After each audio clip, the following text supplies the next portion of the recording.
Hello दोस्तों, नमस्कार। हमने आपको पिछली वीडियो में रस के बारे में बताया था कि रस किसे कहते हैं और रस के कितने अंग होते हैं।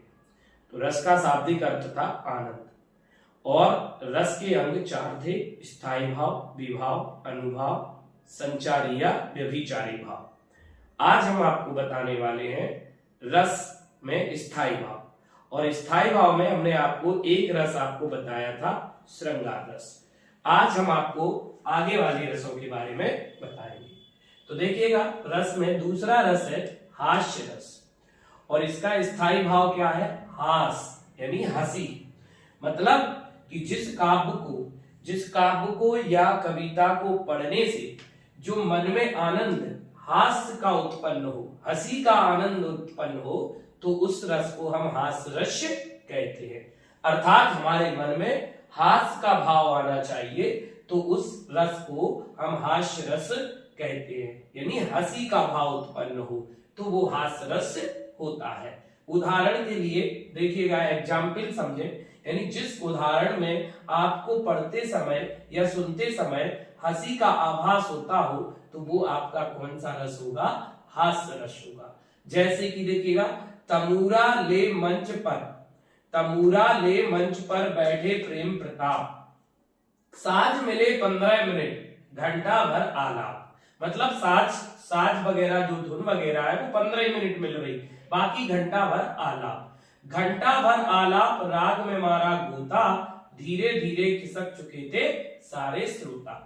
मतलब कि आलाप सिर्फ ऐसा रहा कि भाई वो उन्हीं को समझ में आ रहा, बाकी श्रोता को कुछ समझ में नहीं आ रहा, तो वो अकेले बचे। बाकी जो सब है कि जितने श्रोता थे सुनने वाले, वो सब सीधे धीरे धीरे खिसक चुके।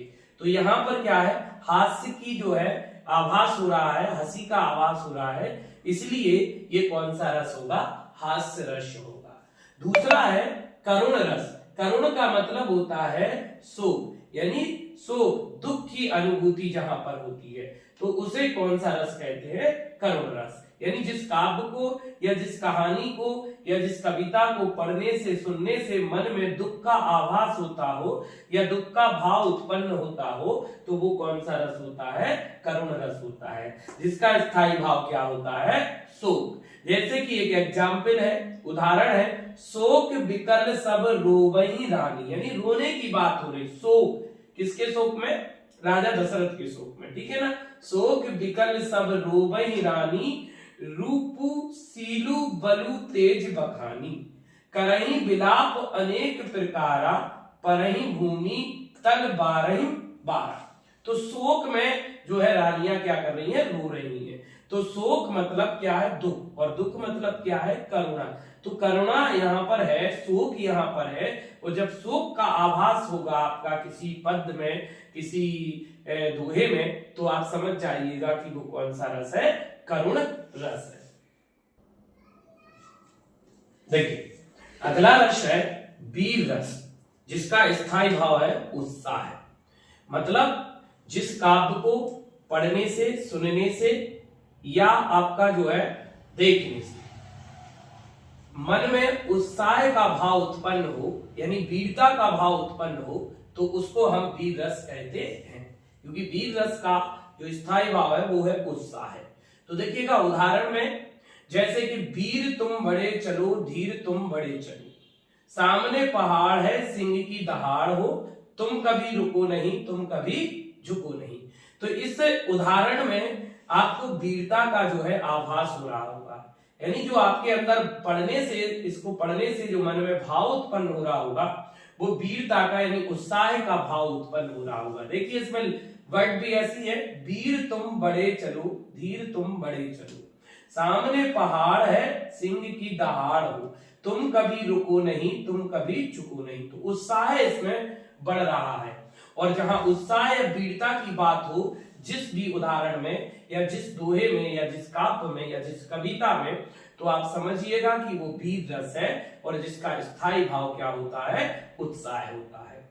अगला रस है रौद्र रस, जिसका स्थायी भाव होता है क्रोध। अर्थात जिस काव्य को पढ़ने से, सुनने से या कविता को पढ़ने से, सुनने से या दोहे को पढ़ने से, सुनने से मन में क्रोध का भाव उत्पन्न होता हो, तो उसे हम गुस्से का भाव, क्रोध का भाव उत्पन्न होता हो तो उसे हम रौद्र रस कहते हैं। रौद्र का स्थायी भाव ही क्रोध होता है, या ये कहे कि रौद्र का दूसरा नाम क्या है, क्रोध है। और क्रोध का जब आभास होता हो तो आप समझ जाइएगा कि ये रौद्र रस है। जैसे देखिए इस एग्जाम्पल में देखते हैं, उदाहरण में, श्री कृष्ण के सुन बचन अर्जुन क्षोभ से जलने लगे। क्षोभ माने क्रोध, क्षोभ माने क्या होता है, क्रोध। श्री कृष्ण के सुन बचन अर्जुन क्षोभ से जलने लगे, सब सील अपना भूल कर, यानी अपनी नम्रता शीतलता को भूल कर करतल युगल मलने लगे। संसार देखे अब हमारे शत्रु, रण में मृत पड़े, करते हुए यह घोषणा वे हो गए उठकर खड़े। तो यहां पर जो है गुस्से की बात हो रही है, क्रोध की बात हो रही है।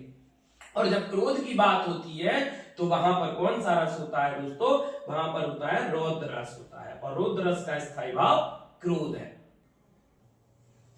तो देखिए नेक्स्ट रस है भयानक रस। भयानक रस का स्थायी भाव होता है भय। भय अर्थात डर। तो देखिएगा, जब जिस काव्य में या कविता में या किसी दोहा में पढ़ने से या सुनने से हमको डर की अनुभूति हो, यानी भय की अनुभूति हो, तो वहां पर भयानक रस होता है। भयानक रस का स्थायी भाव होता है भय। भय यानी डर। और जहां पर डर का आभास होता हो, जहां डर का भाव उत्पन्न हो आपके मन में, तो उस जगह पर आपका जो है भयानक रस होता है। जैसे कि एक एग्जाम्पल है, उदाहरण है, उधर गरजती सिंधु लहरियां कुटिल काल के जालों से। मतलब गरजती हुई आ रही है सिंधु की लहर, कुटिल काल के, कुटिल माने बहुत कठिन, बड़ी बड़ी, काल माने एक तरीके से कह सकते हैं कि मतलब अंत होने वाला हो, डरावना समय। काल के जालों से चली आ रही फैन उगलती, फन फैलाए दयालों सी।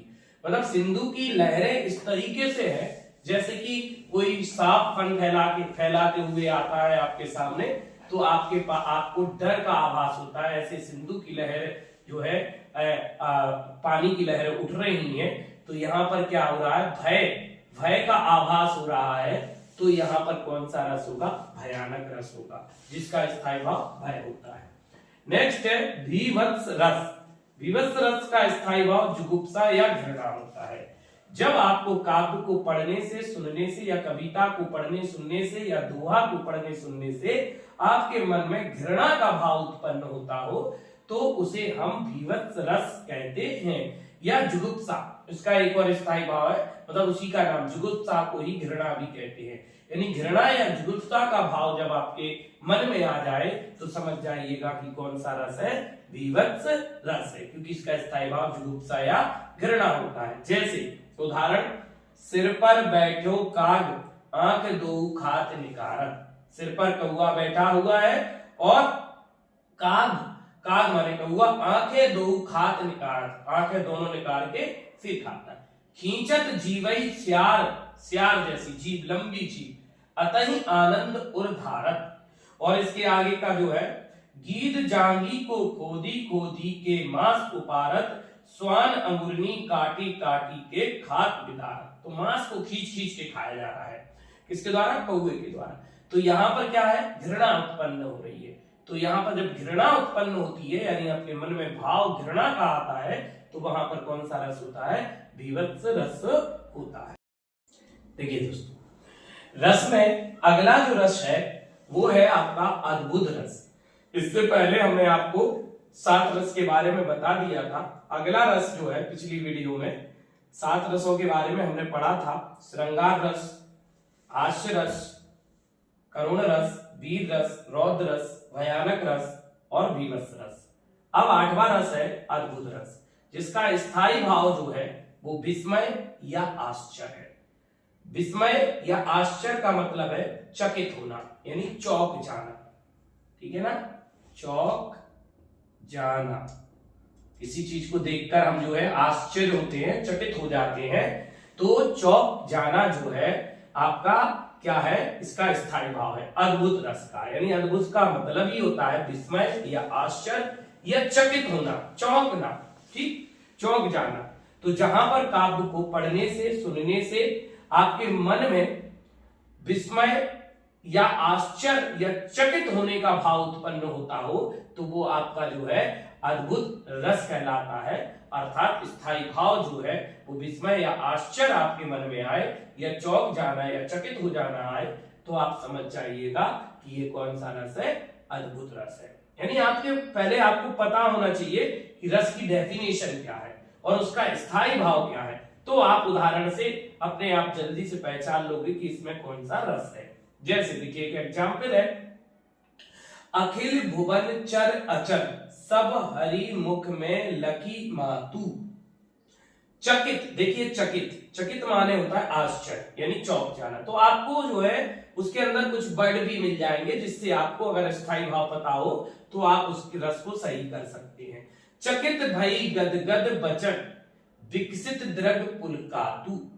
तो अखिल भुवन चर अचर सब हरि मुख में लाखी मातु, चकित भई गदगद बचन विकसित द्रग पुलकातु। तो चौंकना यानी चकित होने की बात इसके अंदर की जा रही है, इसलिए यहाँ पर कौन सा रस होगा, अद्भुत रस होगा जिसका स्थायी भाव विस्मय या आश्चर्य या चकित होना होता है।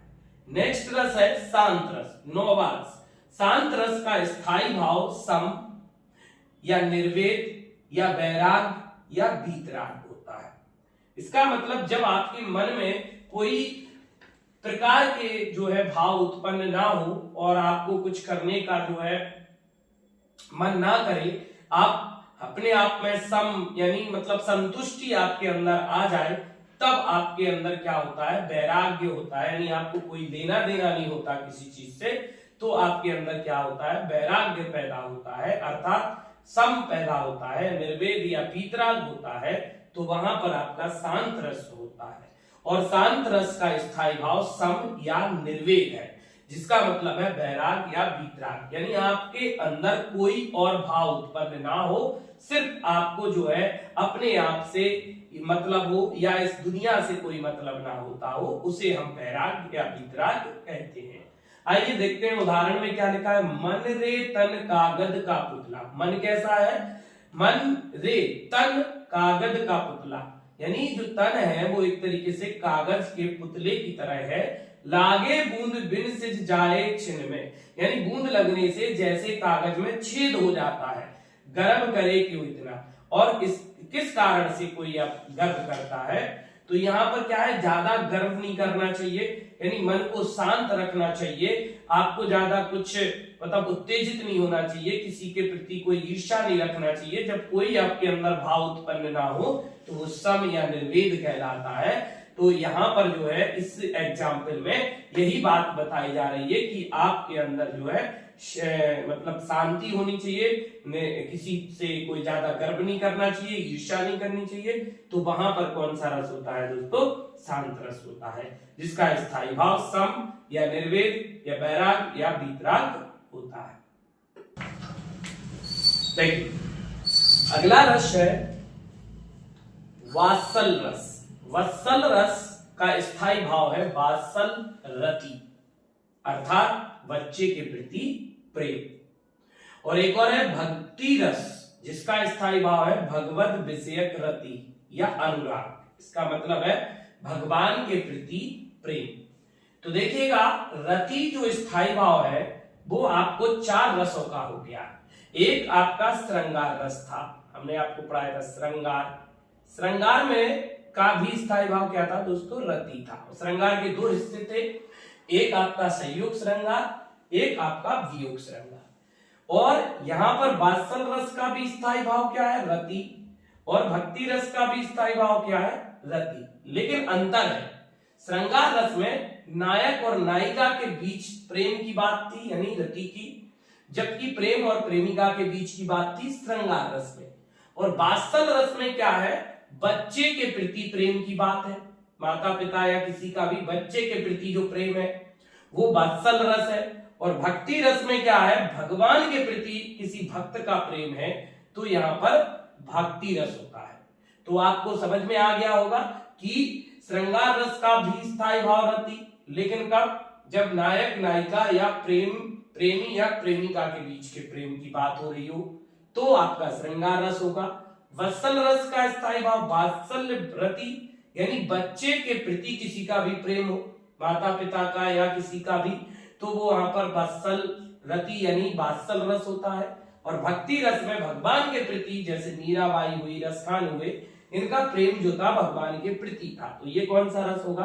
भक्ति रस होगा। तो आइए समझते हैं वत्सल रस जिसका स्थायी भाव है वात्सल रति अर्थात बच्चे के प्रति प्रेम।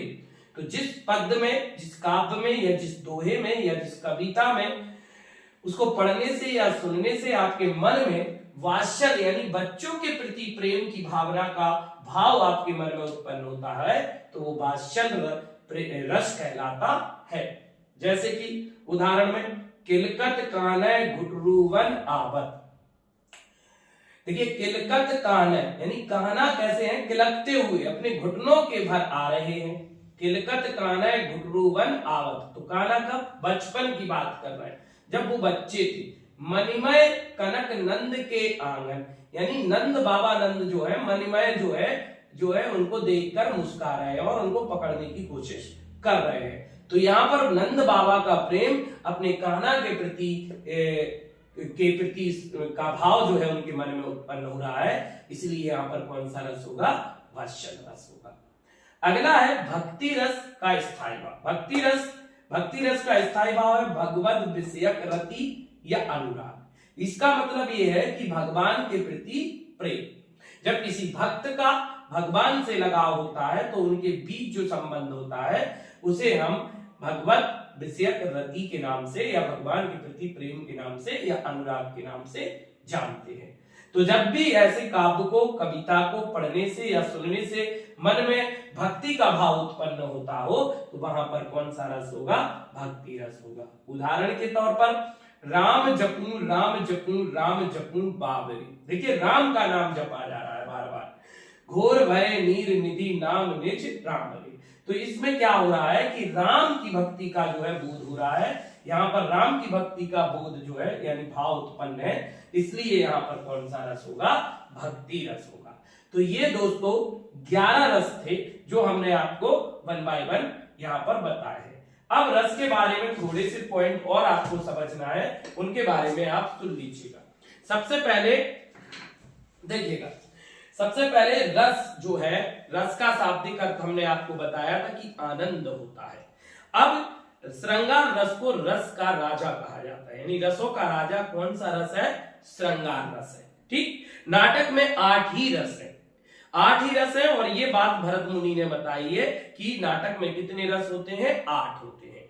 क्यों? क्योंकि नाटक में शांत रहकर नाटक नहीं बनाया जा सकता है।